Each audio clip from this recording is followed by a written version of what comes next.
Hey everybody, it's Tripl-L coming in to talk about Last Dungeon Boonies episode 3. Now, I also recorded episode 2, but I don't think I edited it, and I don't think I uploaded it, because I didn't see it on my channel, so I must have forgotten, which apologies. It's unfortunate, because of the stuff I was saying for episode 2, some of my concerns are coming out here again. And when we come into episode 3, you can already see the title. I think episode 3... it has a few surprises, like the thing with the princess and the final reveal. Like, they kind of come out of nowhere. Actually, they come out like quite literally 7 minutes before the end of the episode. I mean, it makes sense if you like think back, but I don't think it's the best build-up. But yeah, before we get into the actual episode 3, what I want to say in broad strokes is that we're now 3 episodes in. I have a sense of what exactly I should be expecting for this particular anime, right? I do think I'm going to keep watching it. In episode 2, what I really came to understand is that I believe that the anime is a little bit flawed. I think my sensation is I believe that it has 2 parts, the serious and the funny. And I believe in the serious parts, that's where they're doing their setup. The setup, I believe, is not the best. I think the setups are messy. It was messy in episode 2. And I think the setup that is going on in episode 3 is also very messy. The flip side to that, though, is that once the messy setup is done, I think we end up in a really funny place. I think when the ball gets rolling, it's enjoyable.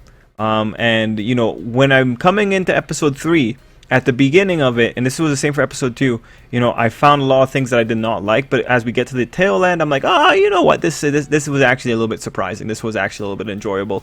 And that's... to have the same feeling across the 2 episodes, a lot of annoyance at the beginning and then like a little bit of a softening at the end. Interesting, really interesting. I think what's going to end up happening is that if I was to do a final review for the series, I'm going to end up saying something like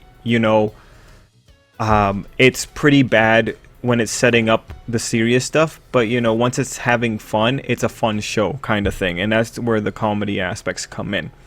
So let's talk about that a little bit more specifically.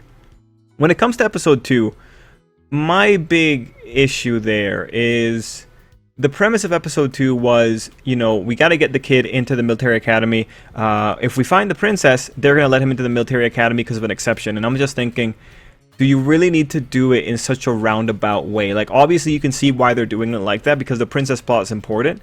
But it's like, do you really need to do it in such a roundabout way? And in this episode, you quite literally have someone saying, let me just see, I think... oh, right, here we go. We had someone saying, getting Lloyd into the academy will be impossible. I don't think it's going to be impossible. In episode 2, you had 2 officials of the academy knowing the situation. They saw what was going on. They know that the kid has rune magic. And by the end of the episode, they were allowing him to fight a noble, which was most likely something that they were doing because they were going to use that to get the kid into the academy. When these people are telling me that it's impossible for him to get into the academy, given the circumstances, especially with the episode 3 circumstances, I'm like, this is a load of baloney. This is a lie. This is an anime trying to justify its stupid story plots with dumb reasoning. And you know what? Let's give it the benefit of the doubt. If this is an anime where the powers that be that decide who enters a military academy is willing to say no to the appeals of military officers within the academy, especially when one of them has researched rune magic and most likely has research materials to corroborate her story, given the situation that they're in, if they're willing to do that, then maybe the military academy deserves to fail if you actually have someone that stupid. And you know what? Like, to some degree, the military academy is kind of stupid.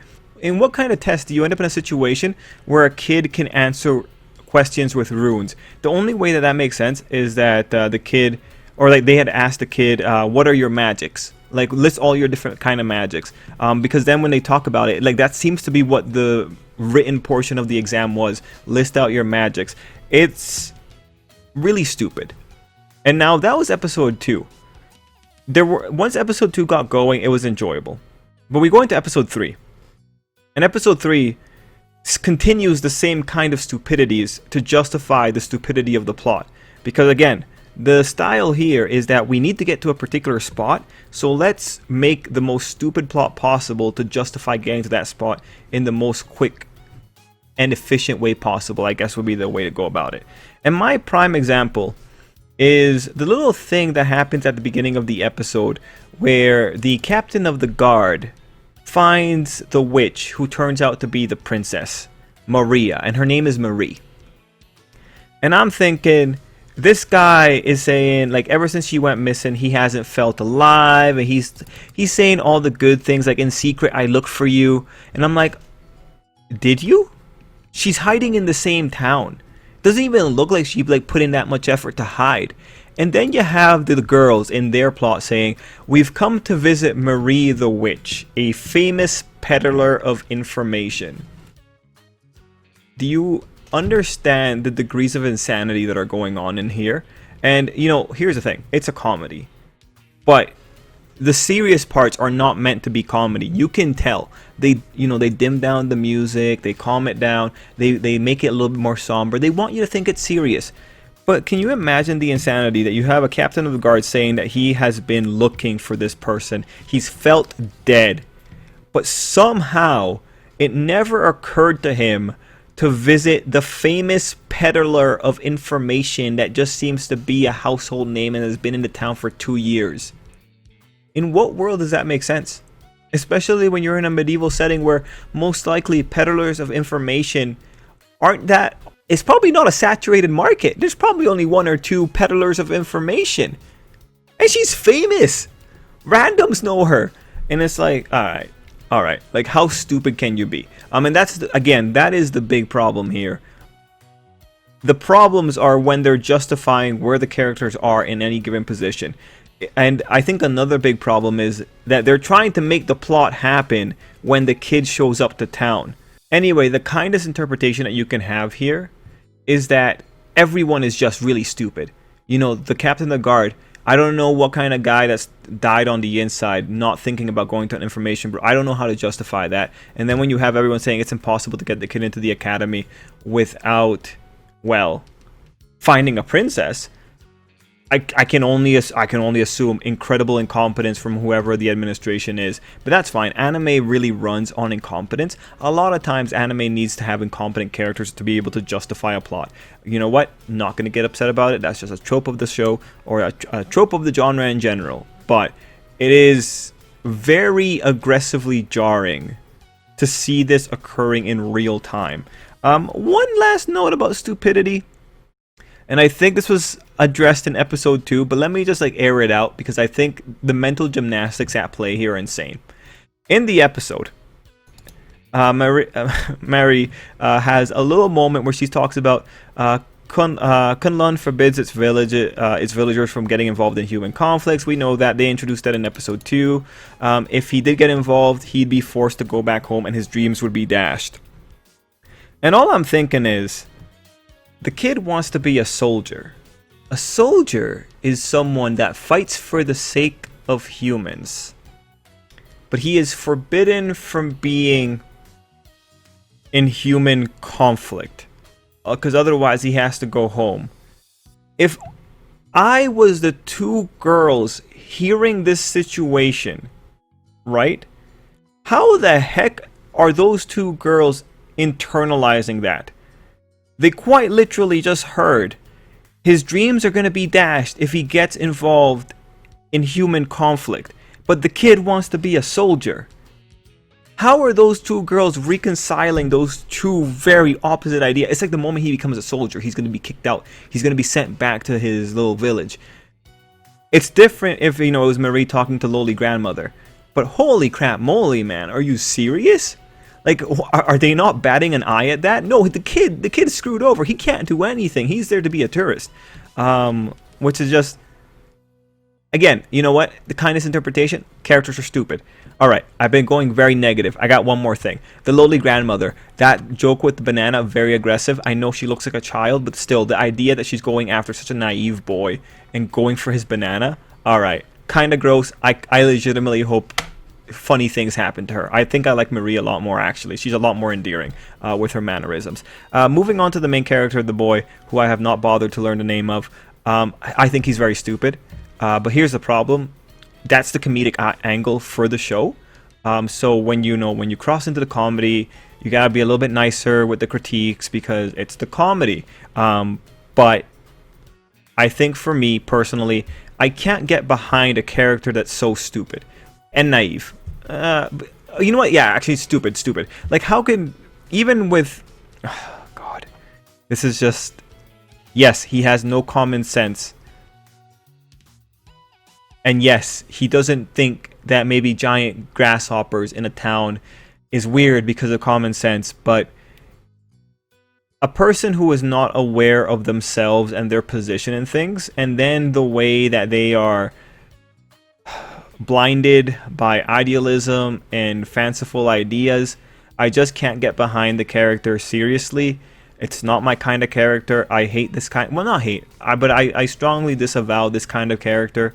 If it was a full comedy, it would have been fine, but it's not. It's a series where the kid is exceedingly naive. In a few ways, he's unfortunately stupid because of the lack of common sense. In the meantime, there's actual serious ramifications going on in the background. And ultimately, this kid's naivety is going to have to come into contact with the serious topics. I don't like the mechanism. I wish that they did better. I have no respect for the child. He's just a child that doesn't really know what he's doing. Which, I mean, par for the course, right? But, like, you have him and then you have the other two girls in the show who are actually competent, right? I assume that the Belt Princess is around his age or something like that. I don't know. I just kind of wish that I actually, for him, I actually enjoy seeing how earnest he is when it's with the girls. I would have actually, I think I would have rather just see this as a slice of life without getting the darker aspects involved. Just because I think this is just going to be a little bit wonky. I think if once you get the seriousness involved here, it just creates too many situations where incompetence might make things worse. So ultimately, I think when it comes down to just like my biggest critique is that this anime is just going to be super roundabout. It's just going to be super roundabout. It doesn't address things properly. It's not sticking to rational trains of thought. Not in the main character, and definitely not in the people hearing the story of the main character. There's no reason to respect anything that the people are saying. When the captain of the guard says he's been looking for that princess, I don't believe him. Why do you believe him when he can't find a famous information peddler? No, everyone's words here are pretty wasted. Now, in terms of the good things, the surprise of the princess being the princess, that was pretty cool. Came out of nowhere. Pretty cool, though. It gives justification to the disenchant. I was wondering why there's just random grasshoppers all over the city when no one's really doing anything about it, but then we find out, well, the guy looks like he's a grasshopper producing demon. That's actually pretty cool. The interactions with the nice girls and the kid, I think legitimately and adorable. The yandere has toned herself down a little bit such that I can enjoy her. The mercenary girl seems pretty cool. And, you know, even though I'm really insulting the intelligence of the captain of the guard, I like him. I like him when he's in this cafeteria. Again, the slice of life elements, I'm really feeling those. I just do not like this stupidity going on in the serious parts. It's like the person couldn't write any kind of serious drama here without making it contrived. When we look at the reveal that Murtofan is the guy that is messing around with the king, but then we find out no, it's actually the king messing with him. You know, lots of plot twists in that final couple minutes. I don't think it was that good that it was shown in the last 7 minutes. I mean, that's where you get the critical line of like, oh, he said this. And you know what? I didn't even know that I had to be worried about there being someone controlling the king. And that might be just me being a bad viewer, but like, I'm pretty sure episode 2, episode 1, I was not even thinking that. And then in this episode, you suddenly have the guy's backstory, which justifies his extremism. And it's just, all right, sure. That's how I feel about it, right? It's like, sure. He is involved with the king. Wow, who would have thought? I definitely didn't think, because you kind of introduced it in one episode. So I do think, you know, in terms of the construction of tension, I think it would have been cool if that was more obvious in the first episode. But, you know, I'm going to put an asterisk on that because it might be I'm a bad viewer. So I don't want to take away points if it's actually legitimately something that I missed. I will be watching the series over. Maybe not this week, maybe next week. But yeah. Ultimately, when it comes to that final thing, the double betrayal, awesome. And then at the end, you have the demon lord, well, revealing itself to be a demon lord. And it's like, oh, cool. Now we have an excuse to involve Kunlun. without really breaking anything, which is, God, I don't even know, man. I don't even know. Like, again, the seriousness of the series, I can't take it serious. Thankfully, Loli Grandma is also like, I don't think she takes anything seriously, given that she's going after a young man's banana.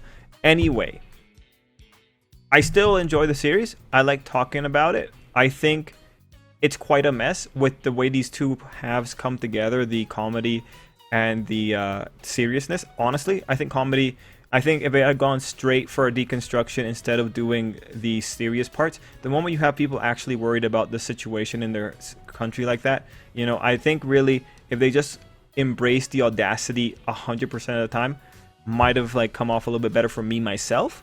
But I'm sure other people enjoy the hybridization of comedy and action and adventure, right?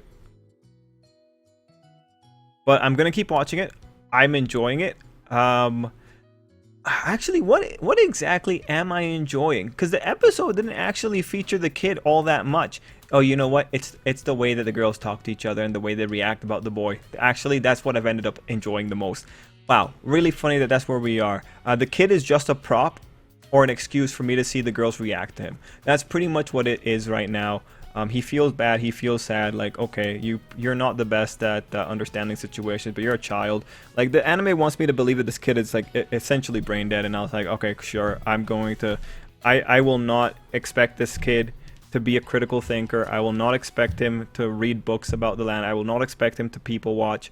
I will not expect him to learn common sense. I'm going to expect that he probably got hit in the head somehow and he does not have good critical thinking faculties. That makes sense to me. And the good thing is that it makes him a really nice boy. Actually, that's like the nice thing I have to say about the kid.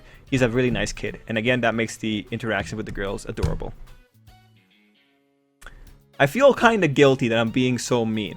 But again, the slice of life parts I really enjoy. Anyway, I'm rambling at this point. Guys, thank you so much for watching, and until next time, I hope you have an absolutely great day.